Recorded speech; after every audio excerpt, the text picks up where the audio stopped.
Good morning, Karen. I'm Susan Loube. I'm a member of the Toronto Knitters Guild, and I'm happy to take part in this Faux Frolic introduction of vendors. So do you want to say a little bit about yourself? Well, good morning to you too. About myself. Well, I'm a middle-aged woman who decided to no longer go to work and preferred to be with animals, preferably Shetland sheep. How many sheep do you have? Well, we just lambed very early this year, and we're over 50 if you count the lambs right now.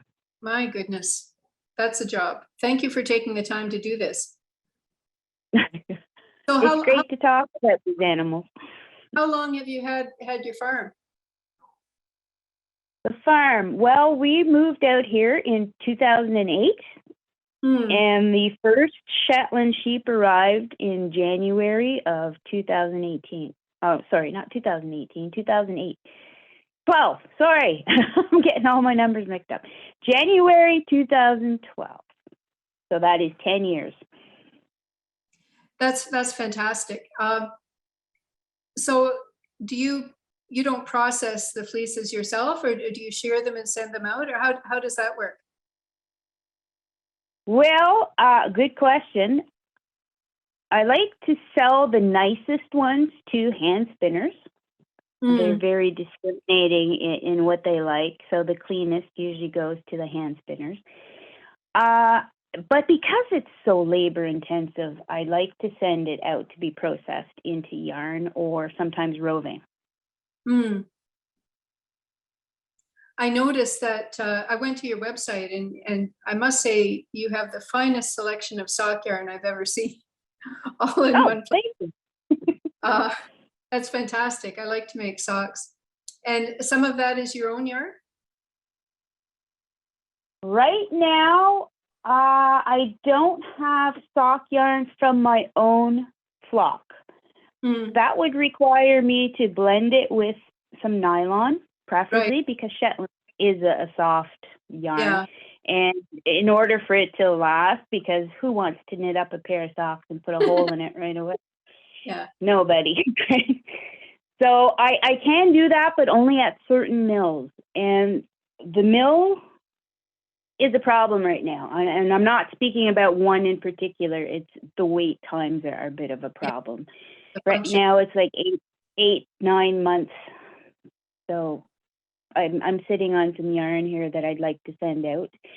And no, none of that is my own. It's all commercial at the moment. So is this your first frolic? I don't remember seeing your name before.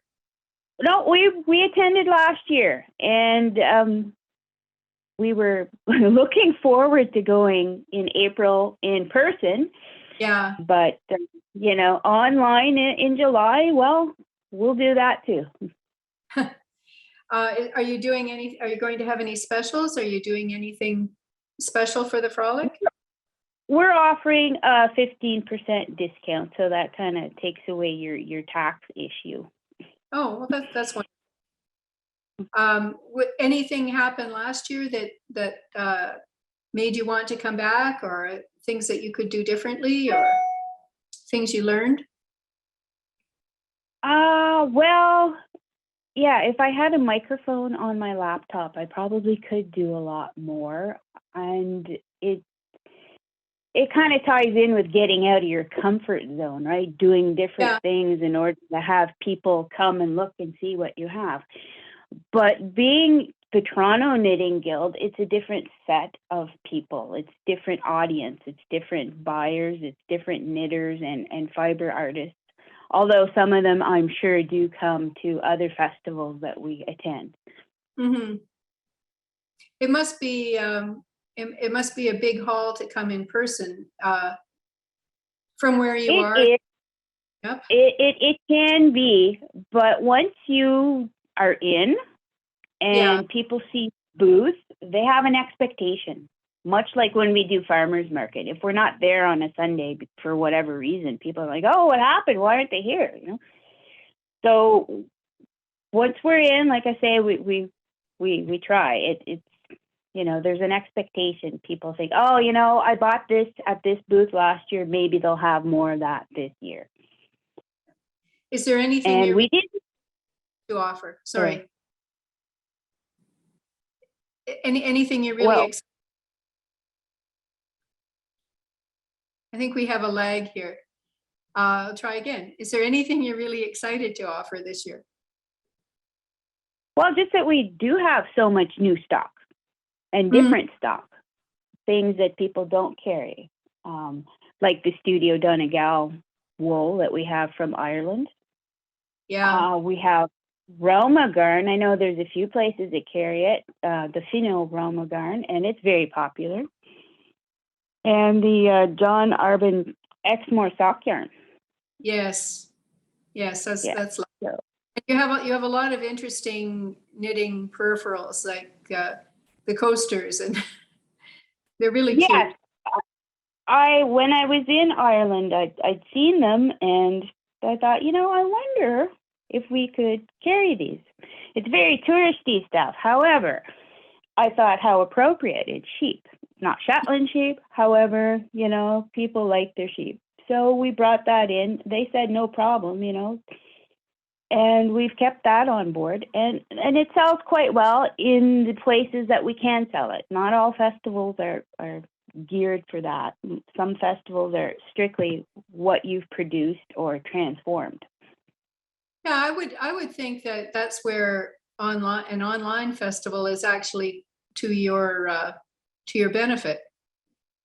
Yes. That people can if see. People want to see what's available, like everything that's available pretty much, if they want to take the time to go through someone's site. And last year was our first time with our new website that could safely and securely take funds. So that's been a work in progress and a really big learning curve.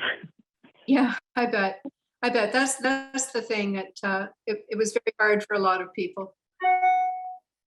All my bills are. So here's a question on our list of questions to ask people. What do people never ask you that you really, really wish that they would, and you're just waiting for someone to ask this question? Ooh, is it worth your while? Well, okay, let's go there. Is it worth your while? Do you regret any of your decisions? You know what? Every day is a different day. You encounter new things. You see a lot of the same old things. And especially when you're working with animals, I'm responsible for them. Good, bad, and ugly, right? Yeah. And one question I do get a lot of is your farm sustainable? Well, define sustainable, right? But is it worth your while? It is work. And I know there's that adage that if you did something you loved, it didn't feel like work. Well, no, it's still going to be work. You can love doing it, but it's still going to be work. It's just the type of work I much prefer. Unfortunately, I came to it much later in life. Had I known, I may have started off a bit earlier. So do you have help? Help. I finally found someone who could help clean out like the pens, the sheep pens, because that's a big job. So I'm grateful for that. Our barn is not big enough to accommodate a tractor. So it's all by hand. So that person, yes, I will pay that person gladly to come muck out the stall. Well, my husband is the one who usually ends up going to the festivals or markets, and he's the seller, and I'm the looker after of animals and website person and dyer and all these other things. Yeah, you wear a lot of hats, eh? Oh, most definitely. When you own a small business, yes, a multitude of hats. Well, I wish you all the best. And is there anything else you want to add before we sign off, or are you just looking? a lot of people ask about Shetland wool. What I sell is quite soft in comparison to something like Jameson's and Jameson and Smith, right? Yeah. It's a little coarser, and it does well for when you're steeking. Those fibers kind of bind together, right? They're kind of sticky, they're kind of coarse. My stuff isn't like that. It doesn't mean you can't do that. But the difference there is whatever is on Shetland is Shetland wool, not necessarily the sheep themselves. Oh, okay. Right. Right. So when people are going, ooh, why is this so soft? It's the breed versus the location. Yeah. And do you find, I mean, is there such a thing? I wonder about this. Is there such a thing as a terroir for wool? Like, because you're up in the highlands near Ottawa, you have a certain kind of soil, and the grass will have certain kinds of nutrients. Does that make a difference, do you think? Yes, it does. And I recently spoke to a few people about that. It was one of the questions that I had asked for our North American Shetland Sheep Breeders Association. I asked a question to the board members, and one of the questions was about if you supplemented differently for fleece, something like that. But they were speaking to somebody in Shetland, and they noticed that where those sheep were grazing made a difference in the fleece. It had to do with the pH in the soil. Yeah. Yeah, because they're... So yeah, I would say definitely. Most of my sheep are on hay, just because I have a small area. Yeah. And we have a lot of coyotes that come, so I want to protect my little sheep, so they're enclosed in a smaller area. I would love to have, acres and acres, but that's just not affordable right now. No. But no. Definitely the soil has an impact on fleece. Yep. Yeah. And you do your own dyeing too sometimes? I do a bunch of hand-dyed stuff. The reason for that was one year we kind of ran out of our own wool to sell at the farmer's market, and that's where we started selling our items. So I thought, oh, what are we going to do? And I thought, wait a minute, if I dye wool, that is me transforming something. Yeah. Therefore, I can sell it along with whatever else we have, our chicken and all that stuff. Yeah. So I started that, and it was very popular. And I thought, well, we'll just keep this up. And, hopefully we have stuff from the mill coming back. And this year we're kind of way behind. So I just kept on dyeing, and then I increased ranges. We have lace weight, we have worsted weight, sport weight. And now I'm dabbling more into, we have blue face luster, just different stuff. And it takes the dye slightly differently, but I like doing that.